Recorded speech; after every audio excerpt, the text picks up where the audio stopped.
محمد پرویز سے استاد نصرت فتح علی خان اور دربار لسوڑی سے شہنشاہ قوالی تک کا مکمل سفر، زندگی کے یادگار واقعات، کامیابیوں کی داستانیں اور سب سے بڑھ کر آخری وقت کی تلخ یادیں جانیے اسی ویڈیو میں۔ یہ ذکر ہے اس وقت کا جب استاد نصرت فتح علی خان ابھی چھوٹے تھے، لیکن ان کا نام محمد پرویز تھا کہ ایک بزرگ نے کہا اس بچے کا نام پرویز نہیں رکھنا چاہیے بلکہ اس کا نام نصرت فتح ہو۔ تو اسی کے بعد آپ کے والد استاد فتح علی خان صاحب، جو آپ کو ڈاکٹر بنانا چاہتے تھے، لیکن وہ خود چونکہ بہت بڑے موسیقار تھے اور ان کا طوطی پورے بر صغیر میں بولتا تھا، تو انہوں نے استاد نصرت فتح علی خان کے لیے یہ کوششیں شروع کر دیں کہ وہ تعلیم میں قابلیت کے بلبوتے پر آگے جائے۔ لیکن معروف صحافی حسن نثار کہتے ہیں کہ استاد نصرت فتح علی خان جتنے بڑے سنگر اور گلوکار تھے، پڑھائی میں اتنے ہی زیادہ نالائق تھے، اور وہ بھی سنگر بننا چاہتے تھے لیکن اس کے والد اسے مارا کرتے تھے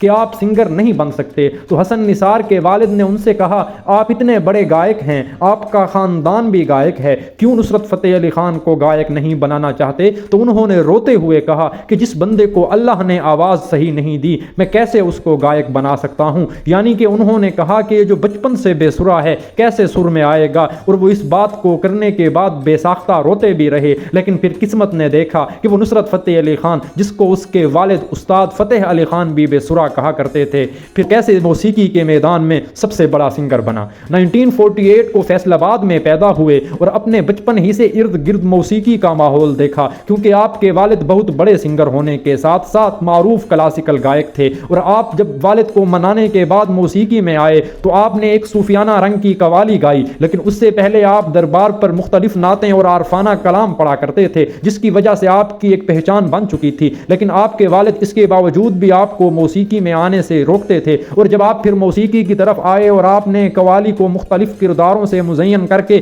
نئے رنگوں کے ساتھ لوگوں کے سامنے پیش کیا، پھر دنیا نے سوچتا ہوں کہ وہ کتنے معصوم تھے، کیا سے کیا ہو گئے دیکھتے دیکھتے، حسن والوں سے اللہ بچائے، دمادم مست کلندر جیسی شاندار قوالیوں کو نصرت فتح علی خان کی زبان سے ادا ہوتے سنا اور وہ اس پر بے ساختہ جھومتے رہے۔ نصرت فتح علی خان کی زندگی مختلف مشکلات سے بھی بھرپور رہی، لیکن جو ان کے پوری دنیا میں چاہنے والے تھے وہ ایسے فنکار تھے جن کے کام کے لیے برطانیہ سے کمپوزر پیٹر آیا کرتے تھے۔ لیکن اسی کے ساتھ ساتھ انہوں نے ایک نہایت یادگار واقعہ سنایا کہ ان کے پاس کوئی ایک ایسی مشین تھی جو آواز کو چیک کیا کرتی تھی، لیکن جب اس میں نصرت فتح علی خان کی آواز بجائی جاتی تھی تو پھر وہ مشین بھی کام چھوڑ دیتی تھی۔ یعنی جو ان کا سر اور سکیل تھا وہ اتنا منفرد تھا، اور پھر اسی کمپوزر کی محنت سے ہی نصرت فتح علی خان کا نام گنیز بک کا ورلڈ ریکارڈ میں دیا گیا، کیونکہ نصرت فتح علی خان کی آواز میں ایسی ورائٹی تھی جو اور کسی کے پاس نہیں تھی۔ پر اسی کے بعد یہ سفر تھما اور رکا نہیں۔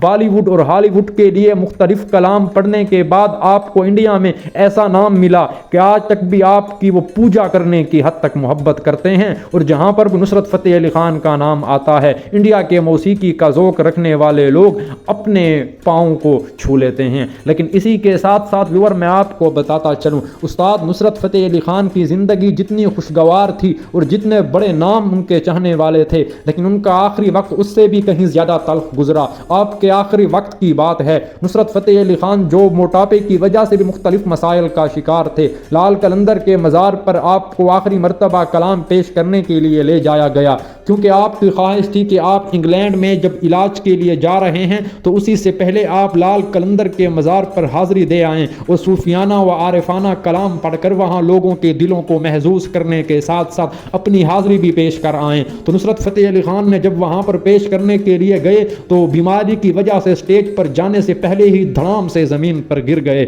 جس کے بعد جب ان سے کہا گیا آپ رہنے دیجئے، پہلے آپ علاج کرائیے پھر بڑی محبت کے ساتھ گائیے، لیکن نصرت فتح علی خان نے کہا پھر مجھے شاید دوبارہ زندگی میں یہ موقع ملے نہ ملے، لیکن میں ابھی یہاں پر پرفارم کرنا چاہتا ہوں۔ اسی کے بعد نصرت فتح علی خان جب علاج کے لیے جا رہے تھے تو وہ ان کے بھائی فرح فتح علی خان جو راحت فتح علی خان کے والد بھی ہیں، وہ بتاتے ہیں کہ نصرت فتح علی خان نے اپنے گھر کو دوبارہ پیچھے مڑ مڑ کر دیکھتے تھے اور ان کی آنکھوں میں آنسو ہوتے تھے۔ جب ان سے پوچھا گیا خان صاحب کیا کرتے ہیں، کیوں اتنی محبت سے اور افسوس سے دیکھ رہے ہیں، انہوں نے کہا مجھے نہیں لگتا میں دوبارہ سے اس گھر میں اپنے